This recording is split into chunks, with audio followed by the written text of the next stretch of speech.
Hello and welcome back to somebody on the Wrestler's Way and to another edition of Dynamite Out of 10. And of course it's a big episode of Dynamite this week because it is the go home show ahead of Fullgear, and yeah, we've still got plenty of matches to build ahead of the card. So yeah, we have 5 matches and multiple segments on the show. So yeah, let's get straight into it, and we kick things off with Jericho and Guevara versus Danielson and Castagnoli building up to the ROH title match. Of course, it started with a brawl between all 4 men.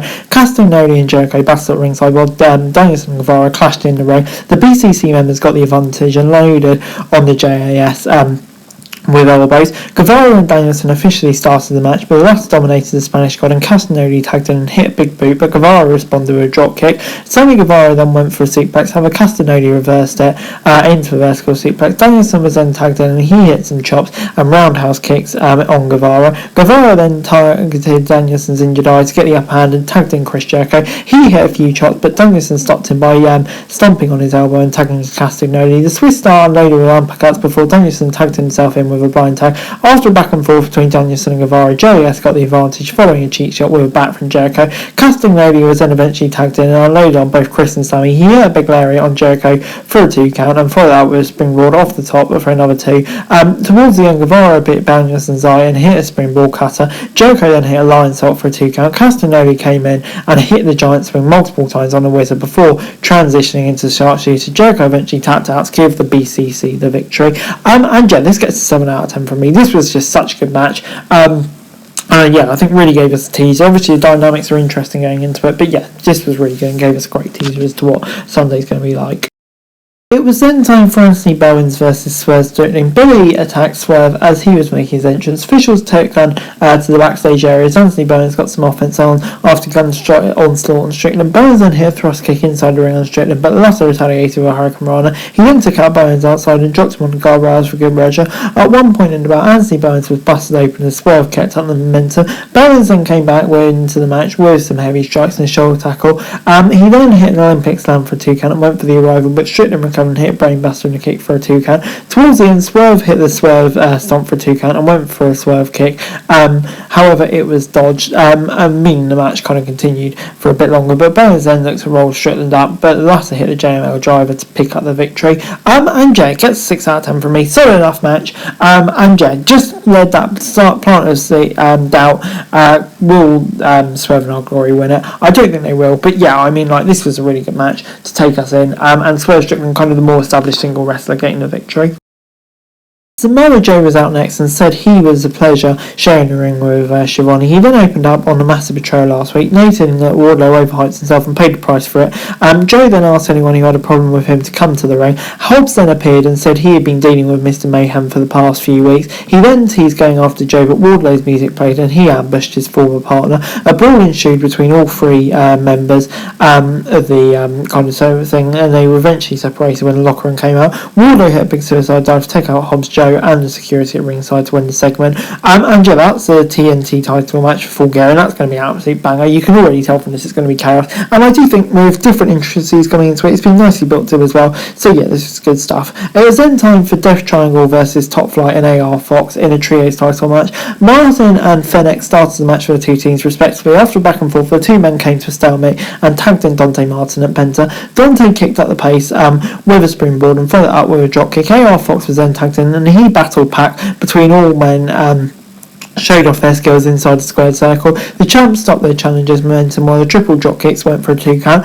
Darius Martin and Pac then were battling and the melee ended.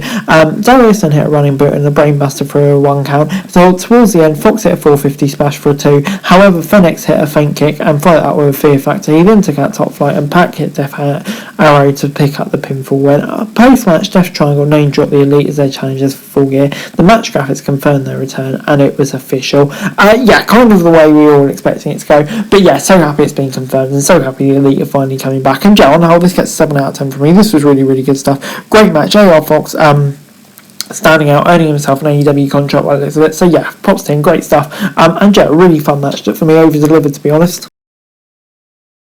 It was then time for Ethan Page versus Bandido. Ethan Page carried out saying that he didn't care who won between Mox and MJF. As the match started, both men squared off in the middle before Bandido mocked Page. Page responded with kicks, but Bandido came back with a suplex. The distraction from halfway allowed Page to get the advantage over Bandido. The latter hit drop kick on the apron and followed out with a moonsault. Bandido then hit the tornado for a 2 count. Page came back with a cutter for a 2 count. He looked to hit the Avalanche's Ego's Edge, but Bandido hit a Hurricane Rana instead. Towards the end, Bandido went up to the top rope, but Ethan Page stopped him in his tracks. The latter then hit a body slam off the ropes and followed up with a shoulder tackle. Page then hit the Ego's Edge to pick up the victory, and Page is going to Full Gear. A bit of a surprise. It's been a decent match, really good match. Gets 6 out of 10 from me. I'm loving the push they're giving Page at the moment. Moving on then to Toni Storm versus Anna JAS. Anna JAS avoided the takedown and taunted Storm to set it off.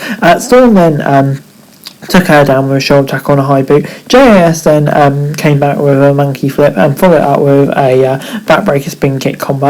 After a back and forth between the two stars, Storm hit Lariat and a fisherman suplex for a 2 count. She then followed it up with a hip attack on Anna to take her outside. The latter fought back with a gory special at the ringside area. Towards the end, Anna J set up for a Queen's Day, but Storm hit a hip attack to the corner and test and applied the cloverleaf to pick up the submission victory. Post-match, Hayter came out and confronted them to kind of set out the Full Gear match. I don't know, it kind of been a bit more, but it put Storm over, I suppose. Did its job, so I'll give it a 6 out of 10. And then it was time for our main event. Moxley claimed that he was the best wrestler on the planet, faced all kinds of challenges and defined the World Championship. He said he is a sick mind and loved pain and violence. Moxley then added that he didn't care who was taking the pain. Moxley asked who MJF was before mentioning the salt of the earth went on a hiatus earlier this year. He took shots at him and said he was not shaking his boots at the prospect of facing him. Halfway in the firm then came out at this point and attacked Mox and Regal inside the ring. MJF then came out and laid on the firm before telling him to leave the city